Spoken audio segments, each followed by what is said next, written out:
Okay, so yes, you are correct. This is part number 2 of my story stuffs, whatever you want to call it. And I have been watching stories, I've been hearing them forever, of skinwalkers. My husband is part Blackfoot, part Cherokee, with some Scottish mixed up in there. Now, he has been recognized by his tribes, but he refuses to, like, take free stuff for, having Native American blood. He doesn't care about that. He just wants to live on his own and be left alone. I have Salinai and Seminole Native American in me, and I'm pretty much the same way, except I haven't been, according to parts of my family, I have been recognized by the tribe, but I actually have, like, practically twins in the tribe, apparently. But I'm like my husband, just leave me alone. Let me live my life. Let me do my own thing. That's the way we are. Now, with that, I've always had dreams of wolves. Ever since I was really little, I have dreamed of wolves. And I dreamed of this big, beautiful wolf, like wolf god practically, just stalking me. And not stalking me in a creepy, it's gonna kill me way, but stalking me as in it was following me, it was watching me very closely. But it wasn't for harm, it was for protection. And I knew that. And I had a lot of dreams of this wolf. Well, forward to the early 2000s, and I find, okay, so it's kind of funny. So we had a diver dive my boat and dive my parents' boat, because I ended up moving on my own boat. And the story this guy told was very interesting about his dog and running the mountains and blah blah blah, and he was shirtless and fairly muscular, long blonde hair kind of thing. And it was like, okay, your story's interesting, you seem fake. Yeah, come to find out that story wasn't his. It was another diver's whose actual name is Wolf. He's Wolf. I found out so I've seen it personally, and I can do it now, and our son can do it. Now, I don't say, it's not like we can turn into an animal, but we can drop down and run on all fours and be very fast, and we can howl.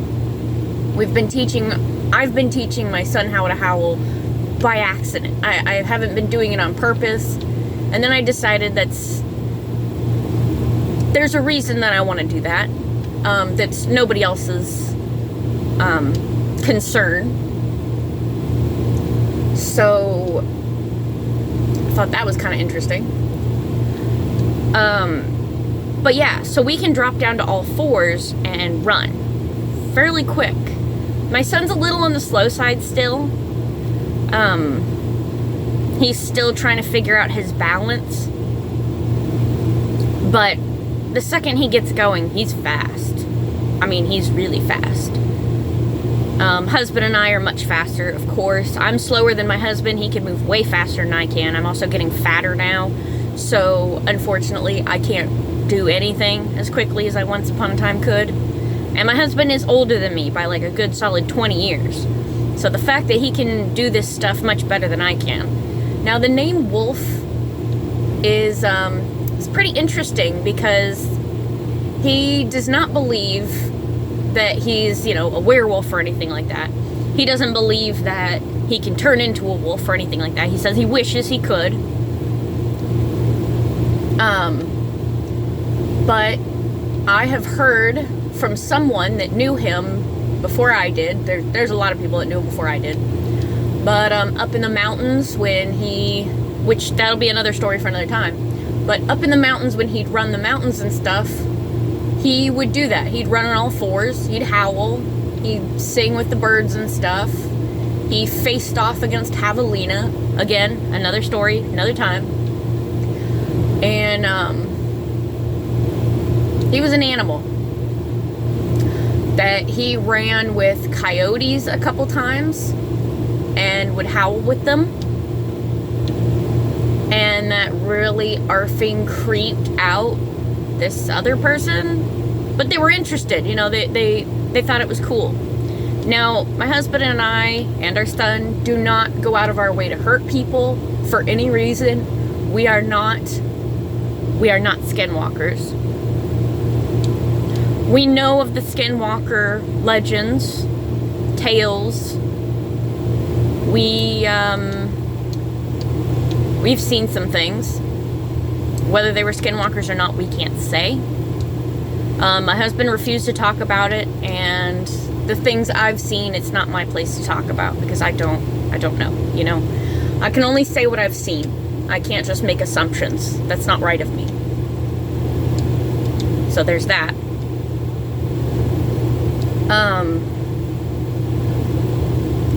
So yeah, we're not skinwalkers, but we've run with animals, multiple animals. My husband actually did run with wolves, but not in the sense that you'd think. He ran with wolves that were unfortunately behind a fence. I can't remember what place it was. It was a wolf reservation kind of thing. And they had the wolves, and the wolves would come up, you know, a couple of them here and there would come up to the fence. The entire pack came up to the fence when my husband showed up. And they claimed that they've never done that before. I don't know, you know, people say that all the time about different stuff, like, oh, look at the orca jumping and flapping its fin. It's never done that before, except it does it every single show. You know, it's a marketing scheme or something. I don't know what their problem is, but they say that crap on purpose to make people want to come back and do it again and blah, blah, blah. And, oh, I'm so special, or, oh, that person's so special. Look at what I got to see. So, you know, whatever. But point being is that even though we don't communicate with wolves as in, you know, hi, my name is, we don't do that.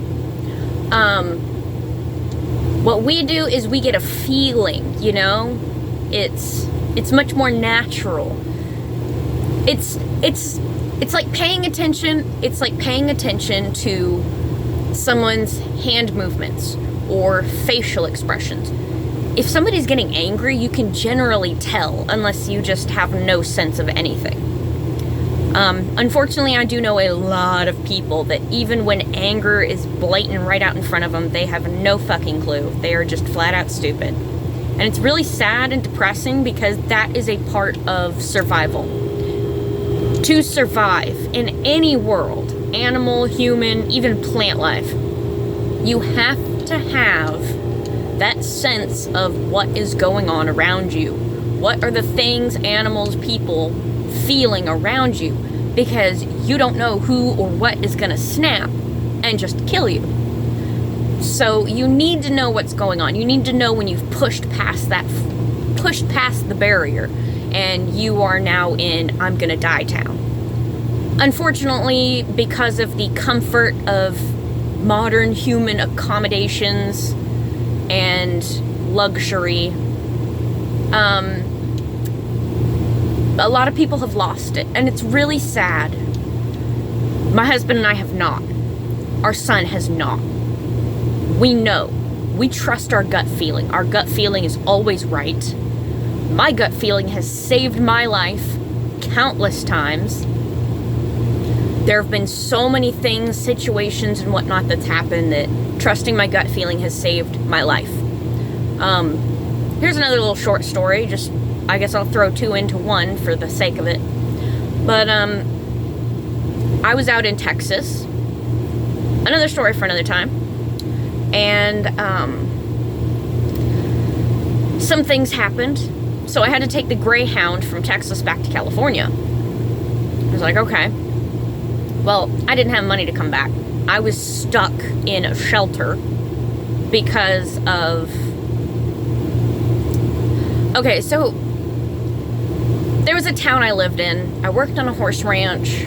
I bought some property. I bought this big, beautiful house. The town was like a whole 18 people at most. At most. The maximum, actually I think the most maximum amount of people in that little town was only like 16. So, and I was finally number 16. Like the average was about 15 people. So with me moving there, it went up to 15 or 16 or something, whatever. So, you know, it was like, okay, cool. Well, unfortunately, I had the cops come knocking at my door before I was able to move in. Everything was still in my little trailer on the horse ranch. I had made enough money and everything that I could buy this house. It was really cheap because it was kind of run down, let's face it. It was basically just an abandoned house on a piece of property nobody wanted for some reason. Nobody could explain why. So I figured, you know what? I can figure this out. I can bless the land, I can bless the house. I can give my peace over it. I can sanctify it. I can calm any undead that are around it. Whatever. I've been able to do that. I'm guessing that's the Native American side in me. But I've been able to do that. Well, the problem ended up being a little more real, like, real, than, like the way I'm sitting here right now. You can slap my face.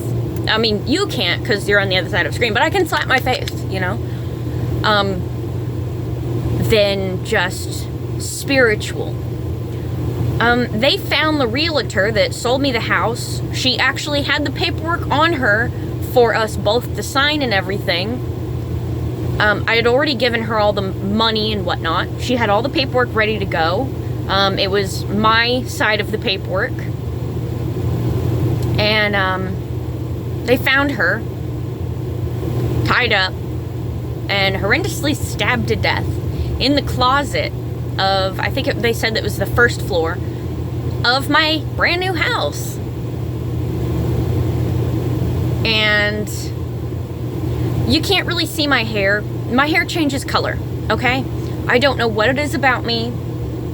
My eyes are mostly green, but they change color. They have been blue, they have been yellow, they have been, from what other people have said, they've been red. My eyes change color, well, my hair changes color. My dad is a natural-born redhead. His entire side of the family is natural-born redheads. My son seems to have my color-changing hair, too, which is a little strange. I like it. This makes it easier to hide. Unfortunately, it also makes it easier for people to point you out because, well, maybe you had that hair that day.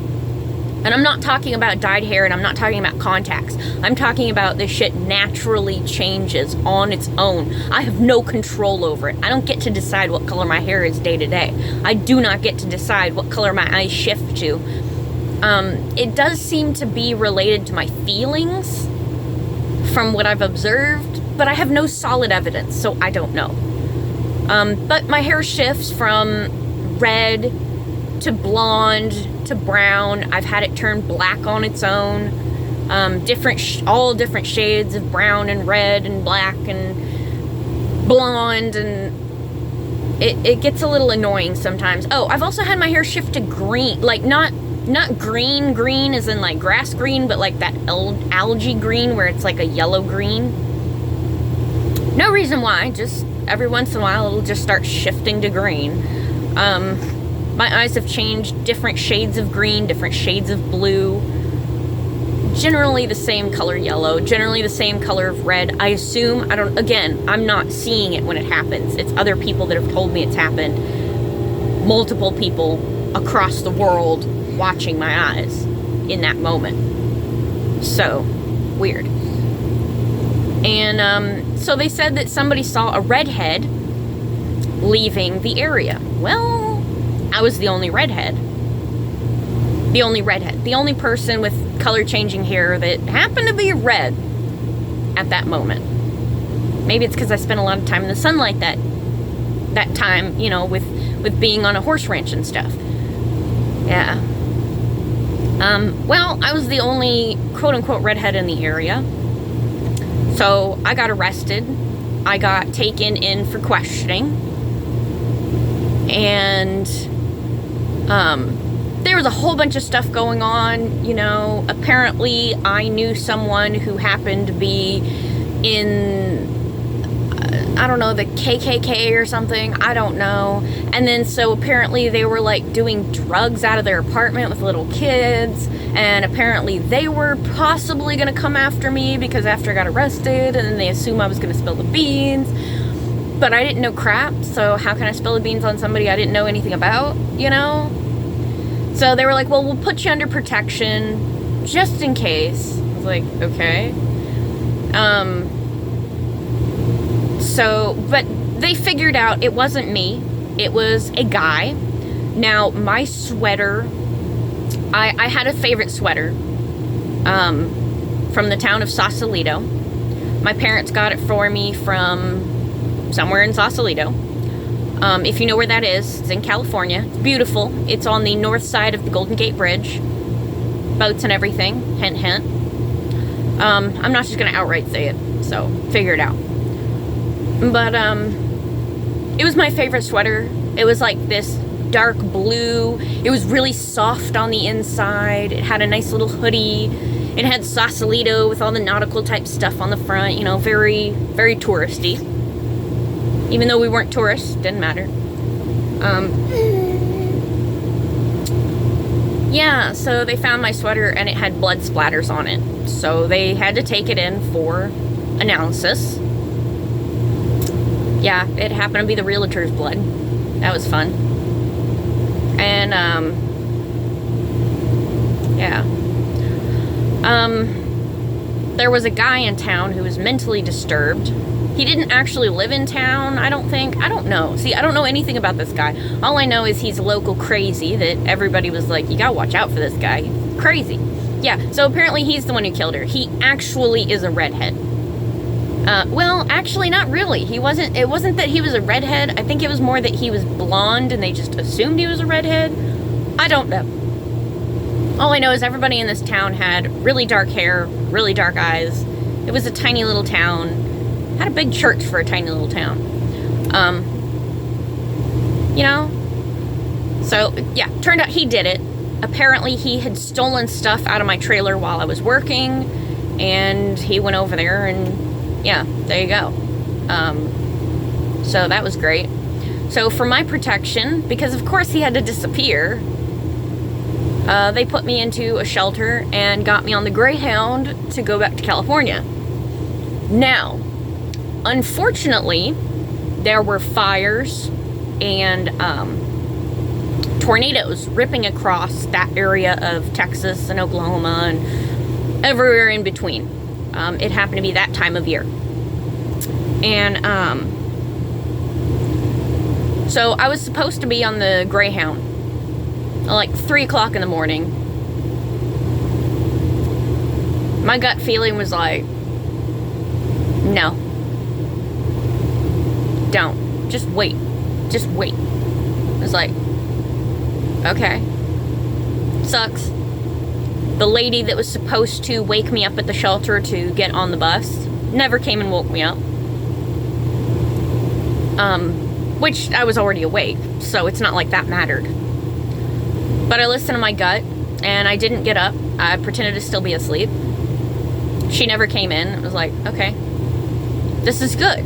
For some reason, I thought this is good. Because I figured if she did wake me up, if she did come in there and she could wake me up, that I was going to be out that door and something told me not to. Something told me not to leave. Yeah, that bus, it disappeared. And everyone on board disappeared. I don't know if they ever found that Greyhound bus. I don't know if they ever found those people ever again. But it was gone. They were hearing from it. They knew about the tornadoes and stuff that were ripping through the area. And then the next thing they know, it's gone. I believe eventually they did find part of the bus. But they never found the people. And the rest of the bus still gone to this day. Again, that I know of. I don't know. I don't know what happened. But the fires ripped through there while I was in the shelter. Tore apart the home. Tore apart the trailer. You know, at the horse ranch and everything. So that was just ripped through that area. Just ripped everything apart. So that was fun. So I didn't get any of that stuff back. It's all gone now. All my money that I put towards that house is all gone because the woman I gave the money to is dead. And we never signed the paperwork because that's why she was bringing me the paperwork.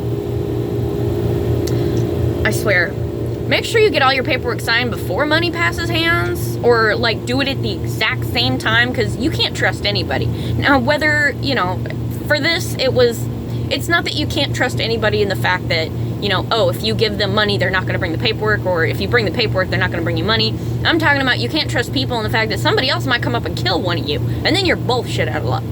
So, you know. So, unfortunately, because we hadn't signed the paperwork yet, I got no claim to anything. Even though all my money's now gone. Yeah, that was fun. So later in the day, I ended up hopping in a Greyhound and heading off to San Francisco area. And we dipped into Mexico and came up through SoCal and all that fun, happy horse stuffs. But yeah. But,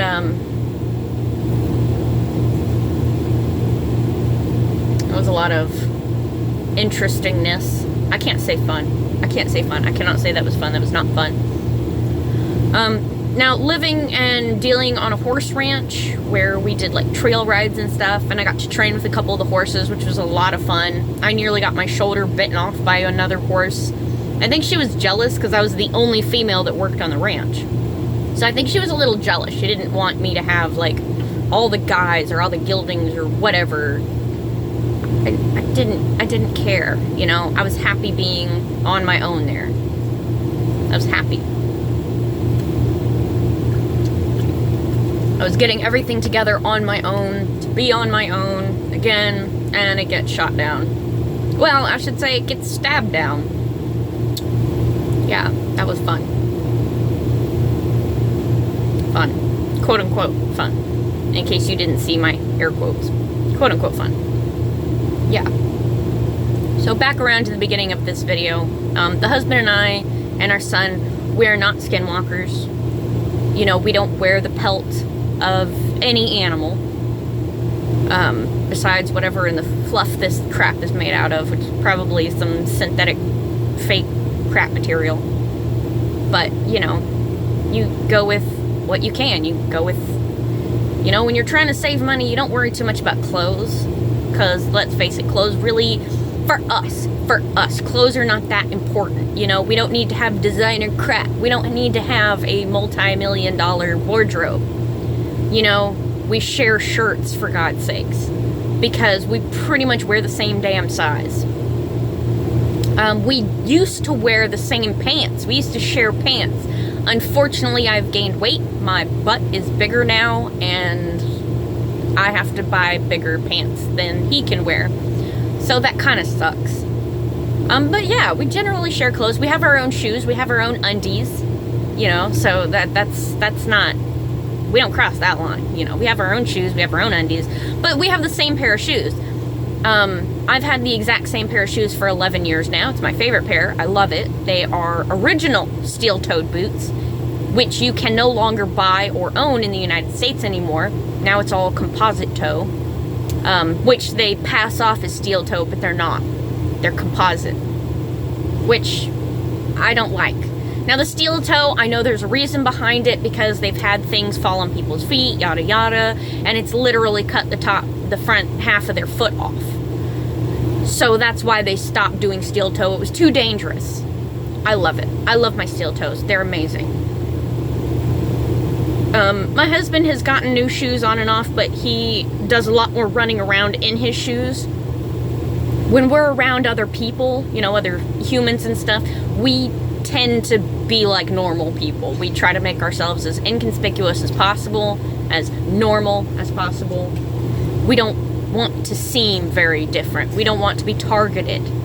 That's scary to us. You know, we don't want to be looked at weirdly. We want to be left alone. We want to be ignored, if nothing else. That's fine. Now, we don't attack people. We don't hurt people. It's not what we do. You know, we're not demonic. I know I have nicknames of demonic this, demonic that, but we're not. We're not demonic. It's a fucking nickname. Get over it, okay?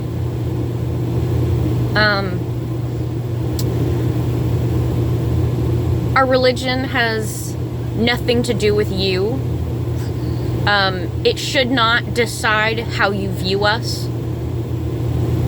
But if you must know, we believe in nature. We believe in our Mother Nature. Because let me tell you, Mother Nature is beautiful. The most beautiful thing you will ever see. Ever. But oh my God, she is a psycho. Total psycho. You don't want to cross her. You need to watch your back 24/7 around her.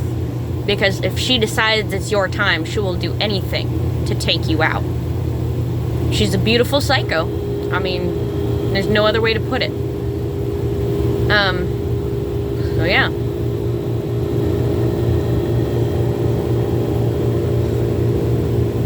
I will continue for the third story when I feel like it.